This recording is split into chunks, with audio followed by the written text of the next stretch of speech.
Hello everyone, स्वागत है आप सभी का हमारे इस चैनल अभी विजन में। आज हम सभी इंडियन पॉलिटिकल थॉट से रिलेटेड कुछ most important previous year questions और कुछ एक्सपेक्टेड क्वेश्चंस को देखेंगे। यदि आप चैनल पर नए हैं तो चैनल को सब्सक्राइब कर लीजिए for all the daily political science video updates. और यदि आपको चैनल के टेलीग्राम ग्रुप से जुड़ना है तो लिंक डिस्क्रिप्शन में दी हुई है, या फिर आप टेलीग्राम ऐप पर जाकर अभी विजन को सर्च करें तथा हमारे चैनल के टेलीग्राम ग्रुप को सब्सक्राइब करके जुड़ सकते हैं। वहां आपको पॉलिटिकल साइंस से रिलेटेड पीडीएफ्स एवं इंपॉर्टेंट नोट्स अवेलेबल होंगे। ये मेरे बारे में कुछ इंफॉर्मेशन है,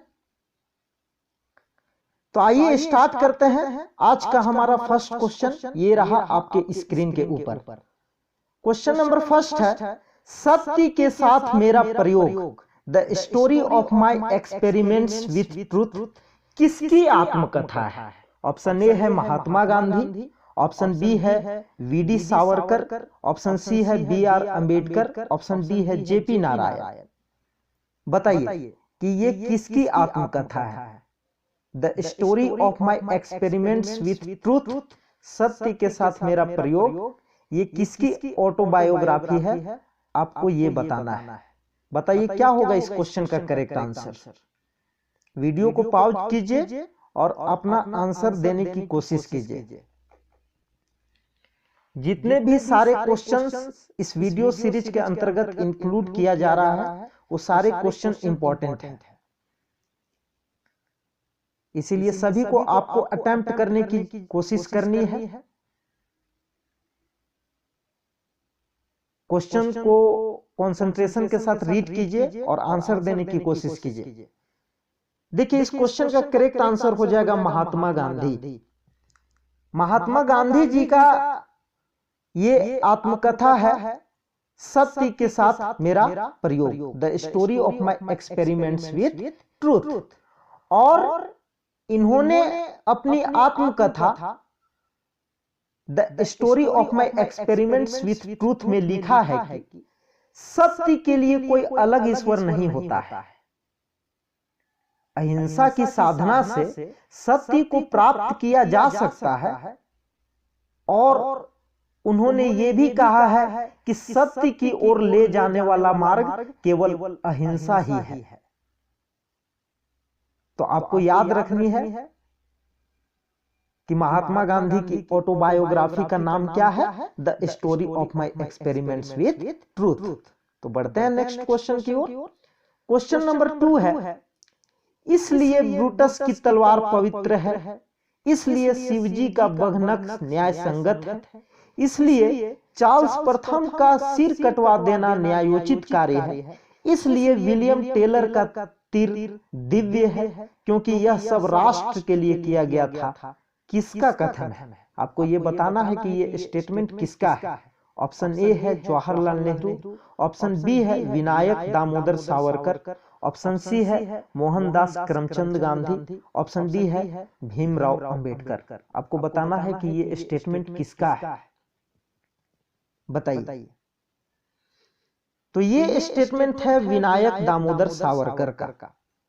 उन्होंने कहा था कि ब्रूटस की तलवार इसलिए पवित्र है, शिव जी का बघनख न्याय संगत है, इसलिए चार्ल्स प्रथम का सिर कटवा देना न्यायोचित कार्य है, और इसलिए विलियम टेलर का तीर दिव्य है क्योंकि यह सब राष्ट्र के लिए किया गया था।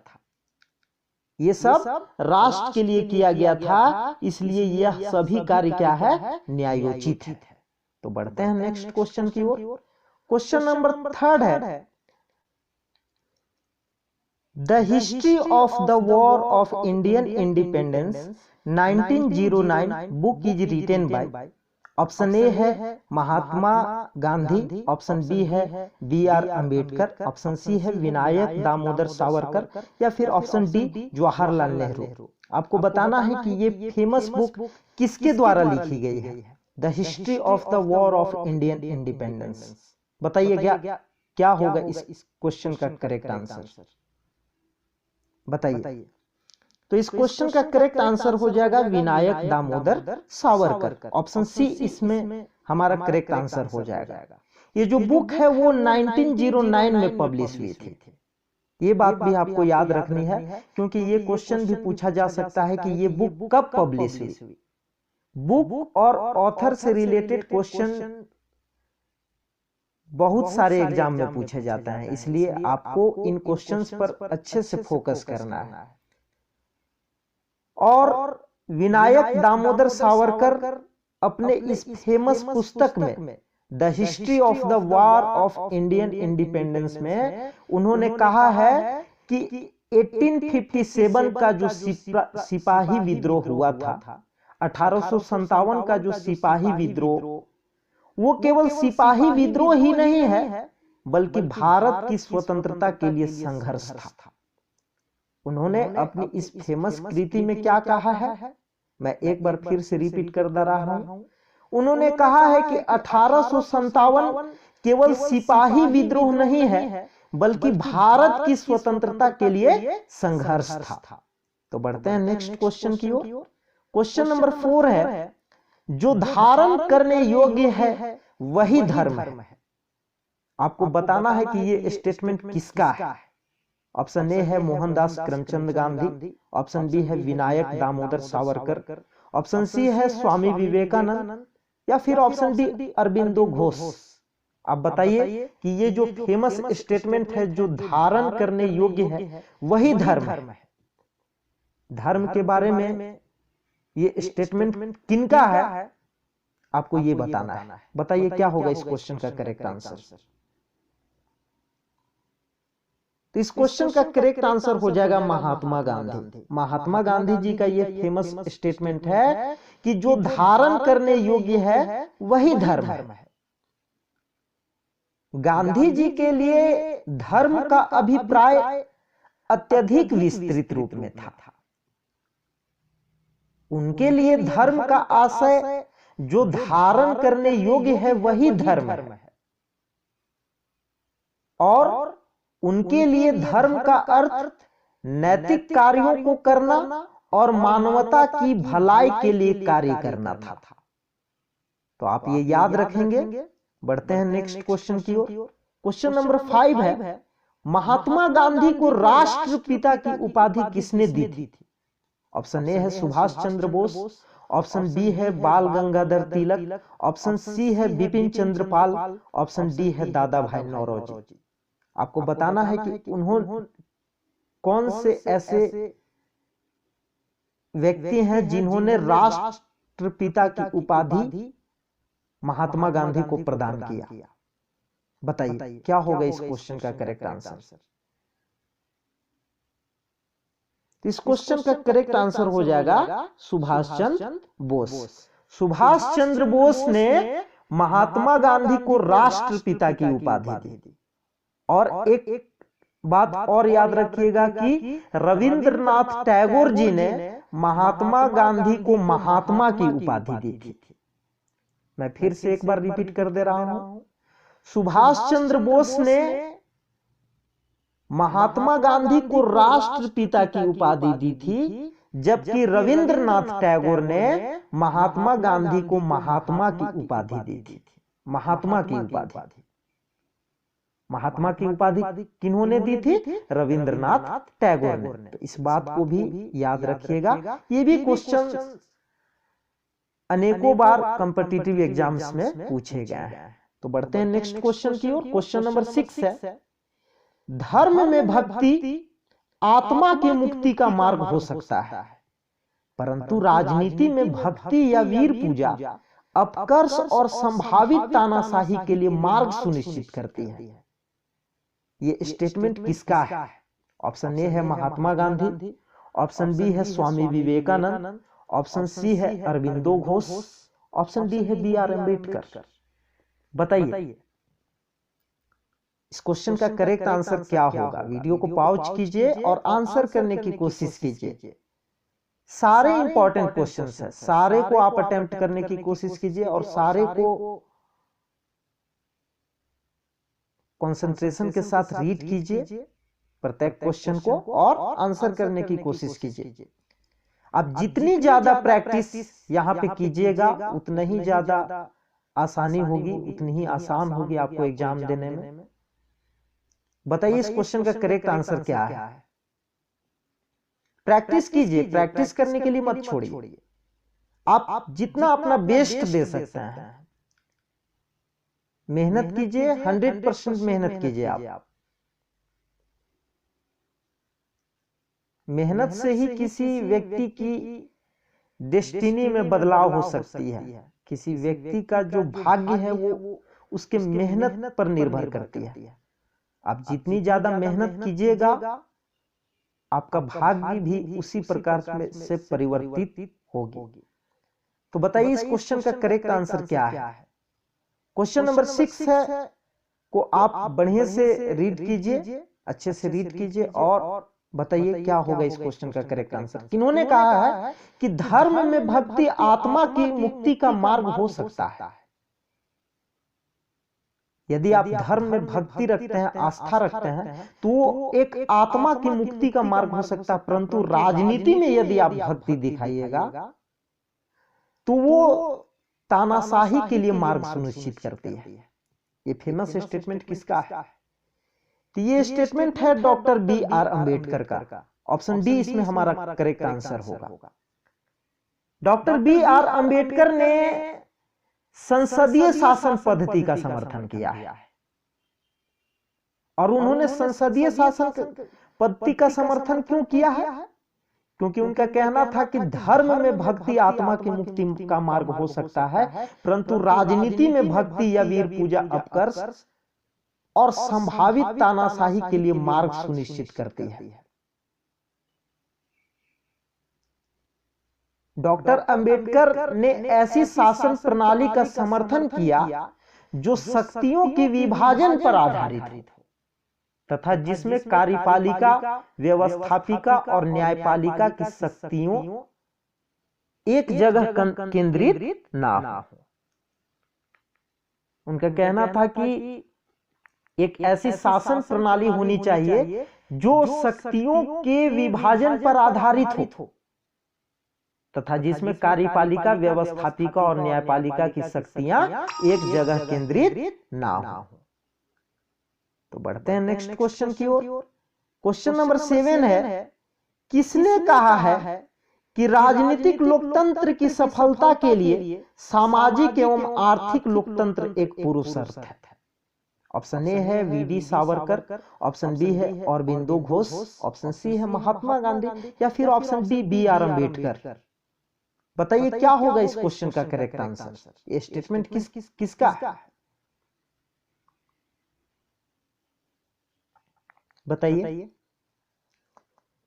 तो ये स्टेटमेंट है डॉक्टर B.R. अम्बेडकर जी का। उनका कहना है कि राजनीतिक लोकतंत्र की सफलता के लिए सामाजिक एवं आर्थिक लोकतंत्र एक पूर्व शर्त है।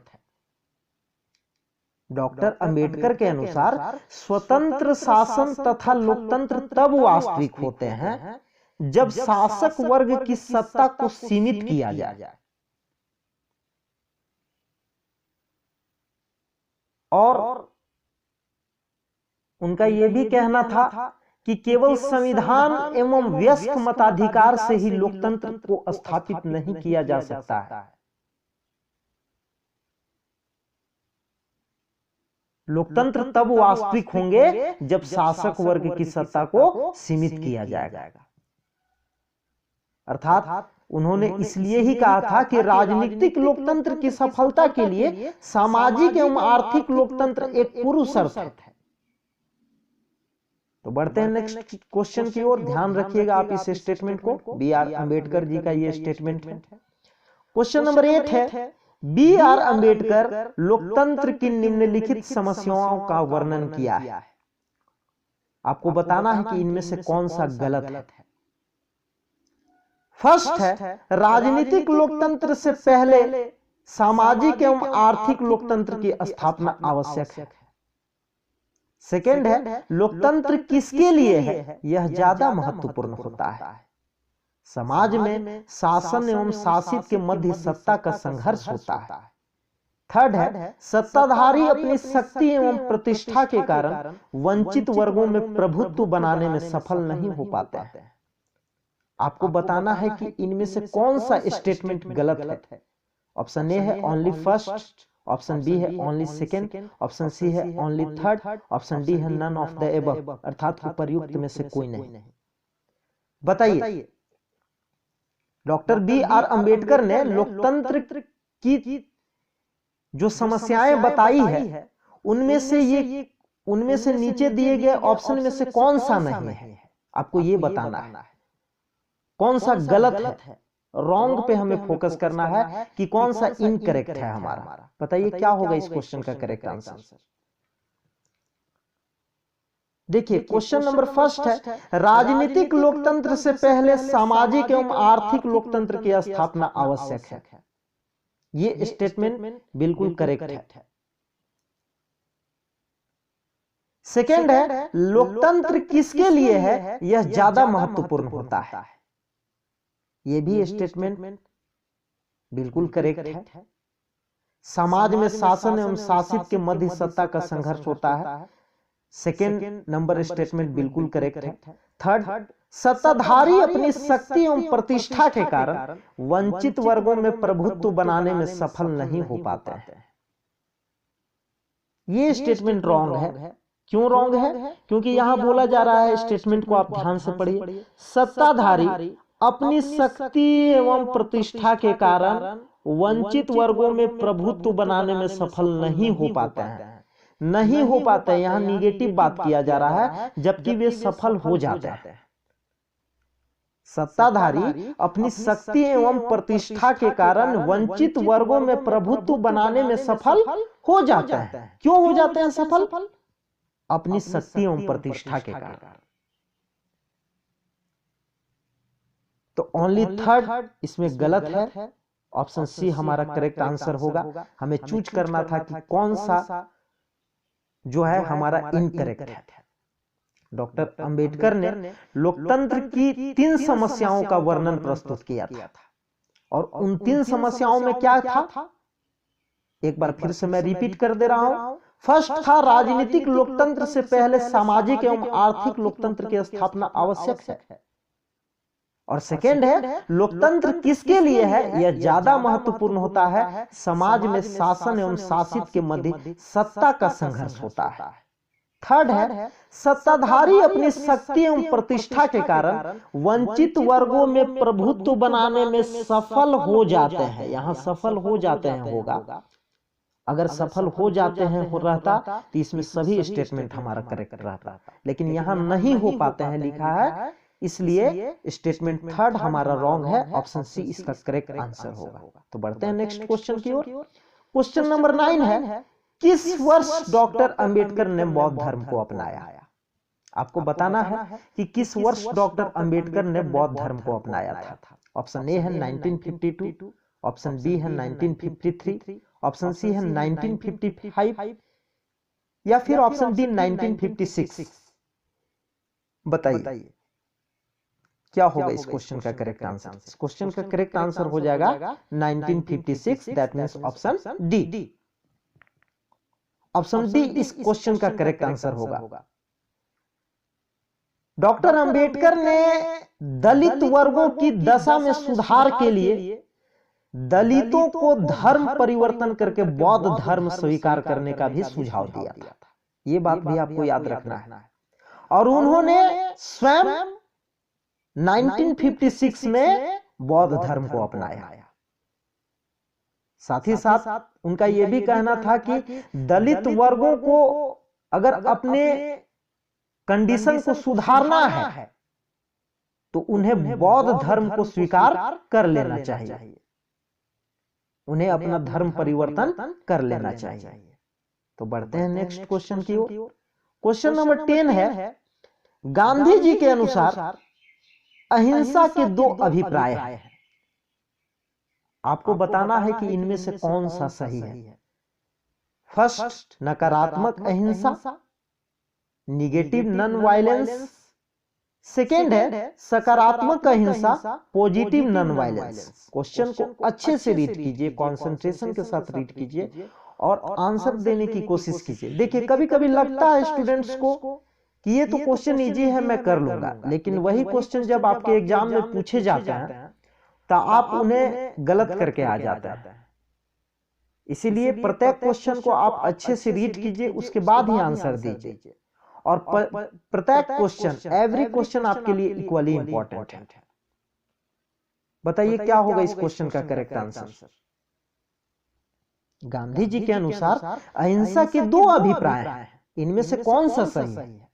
नकारात्मक अहिंसा, सकारात्मक अहिंसा। ऑप्शन ए है ओनली फर्स्ट सही है, option B only second, option C है बोथ फर्स्ट एंड सेकेंड दोनों सही है, या फिर नन ऑफ द एबव, कोई सही नहीं है। बताइए। तो इस क्वेश्चन का करेक्ट आंसर हो जाएगा बोथ फर्स्ट एंड सेकेंड, यानी ऑप्शन सी हमारा करेक्ट आंसर होगा। गांधी जी के अनुसार अहिंसा के दो अभिप्राय हैं, नकारात्मक अहिंसा और सकारात्मक अहिंसा, निगेटिव नॉन वायलेंस और positive non violence. Negative non violence में अहिंसा का क्या अर्थ है? तो निगेटिव रूप में दैट मीन्स कि नकारात्मक रूप में अहिंसा का अर्थ है किसी की हत्या न करना। यदि आप किसी की हत्या नहीं कर रहे हैं, दैट मीन्स कि आप अहिंसा का निगेटिव रूप में पालन कर रहे हैं। निगेटिव रूप में नॉन वायलेंस का पालन करने का क्या अर्थ है? कि किसी की हत्या न करना। तथा पॉजिटिव रूप में नॉन वायलेंस के पालन करने का अर्थ है, सकारात्मक रूप में अहिंसा का क्या अर्थ है? प्राणी मात्र के प्रति प्रेम से है। अर्थात आप मानव जाति के साथ प्रेम कर रहे हैं, आप मानव जाति के साथ सहानुभूति रख रहे हैं, दैट मीन्स कि आप अहिंसा का सकारात्मक रूप में प्रयोग कर रहे हैं। तो आशा करता हूं कि इस क्वेश्चन को आप समझ गए होंगे। नेक्स्ट क्वेश्चन है question number 11। The kingdom of God is within you, 1894 book is written by. Option A है लियो टॉल्स्टॉय, ऑप्शन बी है एम.के. गांधी, ऑप्शन सी है डेविड थोरो, ऑप्शन डी है जॉन रस्किन। आपको बताना है कि ये फेमस बुक किसका है, किसके द्वारा लिखी गई है। इस क्वेश्चन का करेक्ट आंसर हो जाएगा लियो टॉल्स्टॉय। लियो टॉल्स्टॉय की ये फेमस कृति है the kingdom of God is within you, जो कि 1894 में पब्लिश हुई थी। आपको डेट भी याद रख लेनी है, क्योंकि कभी कभी बुक के पब्लिश ईयर भी पूछे जाते हैं एग्जाम में। ईश्वर का साम्राज्य आपके अंदर निवास करता है। ईश्वर का साम्राज्य आपके अंदर निवास करता है। इस बुक का हिंदी मीनिंग ये हुआ कि ईश्वर आपके अंदर निहित है। आपको ईश्वर को मंदिरों, मस्जिदों या कहीं अन्यत्र खोजने की आवश्यकता नहीं है। यदि आप ईश्वर को पाना चाहते हैं तो अपने अंदर झांक कर देखिए, अपने मन के अंदर झांक कर देखिए। आपको अपने मन के अंदर ही ईश्वर का प्रतिरूप दिख जाएगा। तो इसीलिए आप ईश्वर को यदि पाना चाहते हैं तो आपको अपना मन सच्चा रखना होगा, क्योंकि ईश्वर का जो साम्राज्य है वो स्वर्ग में नहीं, मंदिरों में नहीं, मस्जिदों में नहीं, बल्कि आपके अंदर निवास करती है। आपके आत्मा के अंदर वो निहित है। तो बढ़ते हैं नेक्स्ट क्वेश्चन की ओर। क्वेश्चन नंबर 12 है unto this last 1860 book is written by. आपको बताना है कि ये फेमस बुक किसके द्वारा लिखी गई है। ऑप्शन ए है मोहनदास करमचंद गांधी, ऑप्शन बी है जॉन रस्किन, ऑप्शन सी है डेविड थोरो, ऑप्शन डी है लियो टॉल्स्टॉय। बताइए। तो देखिए ये फेमस बुक जॉन रस्किन के द्वारा लिखी गई है। ऑप्शन बी इस क्वेश्चन का करेक्ट आंसर होगा हमारा। अनटू दिस लास्ट 1860 बुक जो है वो जॉन रस्किन के द्वारा लिखी गई है, जो कि 1860 में पब्लिश हुई थी। डेट भी आपको अच्छी तरह से याद रखना है। और गांधी जी के द्वारा लिखी गई सर्वोदय इसी का रूपांतरण माना जाता है। अंटो दिस लास्ट इसी बुक का रूपांतरण माना जाता है, जो कि गुजराती भाषा में लिखी गई है। तो बढ़ते हैं नेक्स्ट क्वेश्चन की ओर। क्वेश्चन नंबर 13 है, प्रत्येक व्यक्ति को श्रम करना चाहिए। जितना महत्व एक वकील के श्रम का है, उतना ही महत्व नाई के भी श्रम का है। आपको बताना है कि ये फेमस स्टेटमेंट किनका है। ऑप्शन ए है महात्मा गांधी, ऑप्शन बी है जवाहरलाल नेहरू, ऑप्शन सी है विनायक दामोदर सावरकर, ऑप्शन डी है लियो टॉल्स्टॉय। बताइए क्या होगा इस क्वेश्चन का करेक्ट आंसर, बताइए। ये किनका स्टेटमेंट है कि प्रत्येक व्यक्ति को श्रम करना चाहिए? जितना महत्व एक वकील के श्रम का है, उतना ही महत्व नाई के भी श्रम का है। तो ये फेमस स्टेटमेंट है महात्मा गांधी जी का। महात्मा गांधी ने कहा था कि प्रत्येक व्यक्ति को मेहनत करनी चाहिए, प्रत्येक व्यक्ति को श्रम करना चाहिए, क्योंकि जितना महत्व एक वकील के श्रम का है, उतना ही महत्व नाई के भी श्रम का है।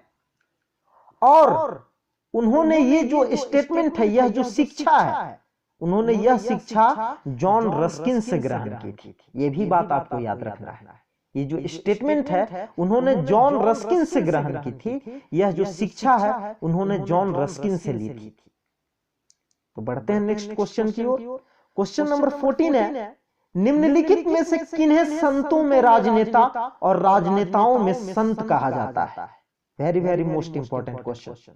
आपको बताना है कि किन्हें संतों में राजनेता और राजनेताओं में संत कहा जाता है। ऑप्शन दे रखा है मोहनदास करमचंद गांधी, ऑप्शन बी है जवाहरलाल नेहरू, ऑप्शन सी है विनायक दामोदर सावरकर, ऑप्शन डी है अरविंदो घोष। बताइए क्या होगा इस क्वेश्चन का करेक्ट आंसर। देखिए ये ऐसे क्वेश्चन है, ये ऐसे बेसिक्स क्वेश्चंस है इंडियन पॉलिटिकल थॉट से रिलेटेड, जो आपको आने ही चाहिए। और यदि इन क्वेश्चंस को आप अच्छे से अटेम्प्ट नहीं कर पा रहे हैं, दैट मींस कि आपकी प्रिपरेशन अच्छी नहीं है। आपको और मेहनत करने की आवश्यकता है, और मेहनत करने से आप पीछे मत हटिए। प्रत्येक क्वेश्चन को देखिए और उन्हें अटेम्प्ट करने की कोशिश कीजिए। फ्रेंड्स, यदि आपने हमारी पॉलिटिकल साइंस से रिलेटेड अन्य एमसीक्यू को सॉल्व नहीं किया है, उन क्वेश्चंस को अटेम्प्ट नहीं किया है, तो हमारे चैनल के प्लेलिस्ट में उन सभी एमसीक्यू सीरीज को अपलोड कर दी गई है। आप जाकर उन्हें भी अटेम्प्ट कीजिए, उन क्वेश्चंस को भी सॉल्व कीजिए, उन क्वेश्चन को करेक्ट करने की, टिक करने की कोशिश कीजिए और प्रैक्टिस कीजिए, क्योंकि जितनी ज्यादा आप प्रैक्टिस करेंगे, उतना ही एग्जाम देने में आपको आसानी होगी। असफलता से मत घबराइए। कहते हैं कि गिरते हैं वो शेर सवारी मैदाने जंग में, वो तिफ्न क्या गिरे जो घुटनों के बल चले। कि रण क्षेत्र में उन्हीं को असफलता हाथ लग सकती है जो रण क्षेत्र में युद्ध करने के लिए जाते हैं।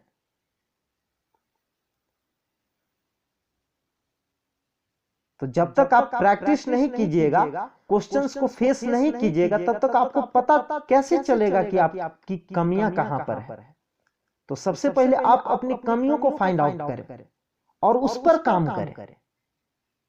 कमी आपके अंदर है, कमी बाहर में नहीं है।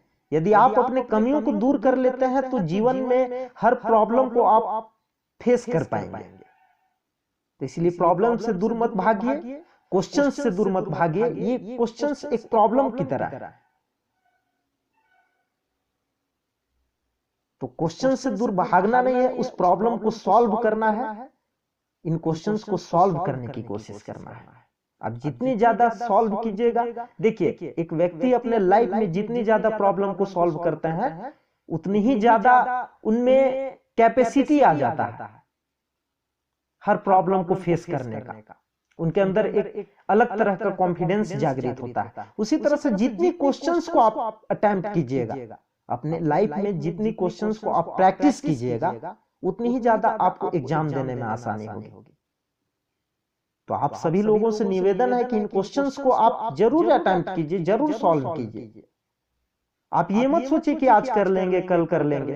प्रत्येक दिन का एक रूटीन होना चाहिए, एक शेड्यूल होना चाहिए आपके लाइफ में कि कब इन क्वेश्चंस को हमें प्रैक्टिस करना है। एक टाइम निकाल लीजिए और उस समय में आप इन क्वेश्चंस को प्रैक्टिस करने का प्रयास कीजिए। डियर स्टूडेंट्स, यदि आप हमारी इन बातों को फॉलो करते हैं तो ये आपके लाइफ के लिए बहुत ही बेनिफिशियल साबित होंगे। तो बताइए इस क्वेश्चन का करेक्ट आंसर क्या है, क्या होगा? तो इस क्वेश्चन का करेक्ट आंसर होगा महात्मा गांधी। ऑप्शन ए इस क्वेश्चन का करेक्ट आंसर होगा। मोहनदास करमचंद गांधी महात्मा गांधी का पूरा नाम था। और महात्मा गांधी को संतों में राजनेता और राजनेताओं में संत कहा गया। और क्यों कहा गया? क्योंकि गांधी जी ने राजनीति को नैतिकता एवं सेवा का क्षेत्र माना है। गांधी जी ने राजनीति को नैतिकता एवं सेवा का क्षेत्र माना है। इसलिए गांधी जी को संतों में राजनेता और राजनेताओं में संत कहा जाता है। तो बढ़ते हैं नेक्स्ट क्वेश्चन की ओर। क्वेश्चन नंबर 15 है, किनके अनुसार अपवित्र साधन के द्वारा पवित्र साध्य की प्राप्ति नहीं हो सकती? ऑप्शन ए है जवाहरलाल नेहरू, ऑप्शन बी है मोहनदास करमचंद गांधी, ऑप्शन सी है राम मनोहर लोहिया, या फिर ऑप्शन डी अरविंदो घोष। आपको बताना है कि किनके अनुसार अपवित्र साधन के द्वारा पवित्र साध्य की प्राप्ति नहीं हो सकती। क्वेश्चन कह रहा है कि यदि आप अपवित्र साधन का इस्तेमाल करते हैं किसी गोल को प्राप्त करने के लिए,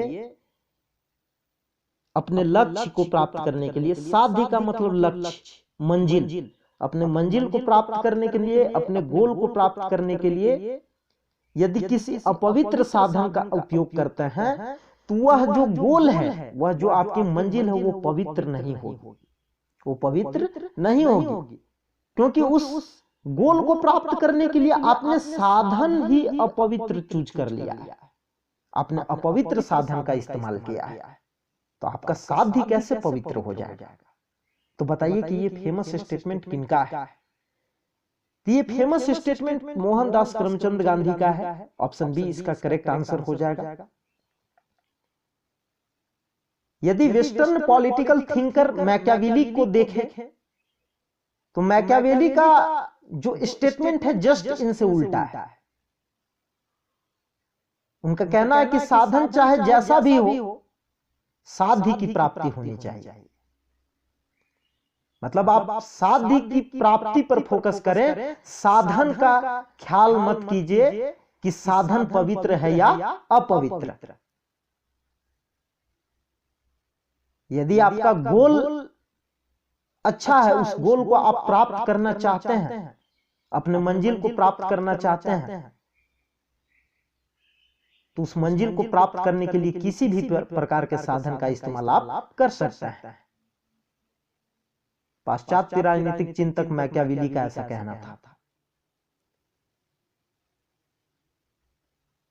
तो ये भी बात याद रखिएगा आप कि महात्मा गांधी का कहना था कि अपवित्र साधन के द्वारा पवित्र साध्य की प्राप्ति नहीं हो सकती, जबकि मैकियावेली का कहना था कि साधन चाहे जो भी हो, आप उस साधन का इस्तेमाल करके अपने साध्य की प्राप्ति कर सकते हैं। तो फ्रेंड्स, आज के लिए इतना ही। इसी क्वेश्चन के साथ मैं अपने वीडियो को समाप्त करता हूं।